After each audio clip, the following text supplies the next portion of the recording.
Hello mga ka-trending, welcome back to ZK Trend. Donnie Pangilinan nagsalita na rin tungkol sa isyong ibinato sa kanya. Matagal-tagal ring nananahimik si Donnie Pangilinan tungkol sa mga isyong dinawit sa kanya. Kung matandaan sa YouTube channel ni OG Diaz, ay sinabi nga nitong nanligaw umano si Donnie kay Catherine Bernardo. Una na nagsalita si Ella Pangilinan, kapatid ni Donnie, hinggil sa isyu na ito na hindi totoo ang mga lumalabas na balita patungkol sa di umano'y paniligaw ni Donnie kay Catherine.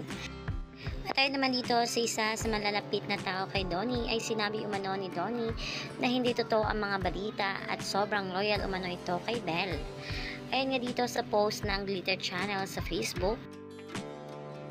Ayon naman kay Donnie, Catherine is a pretty nice girl and any guy will pursue her but never in my mind courting Catherine. I'm loyal and faithful to Belle. Belle Mariano is Donnie Pangilinan on-screen partner and there are rumors that they are now in a relationship secretly. Marami naman ang natuwa sa pagsasalita na ito ni Donnie, ngunit kahit hindi ito nagsalita, wala rin naniniwala sa naturang issue dahil kita naman sa galawan ni na Donnie at Belle hindi lang ito basta lang love team, kundi mas sobra pa sa love team. Yan lang muna ang pa-update natin ngayon mga kabablik. Isang dito na lang, maraming salamat sa inyong panonood.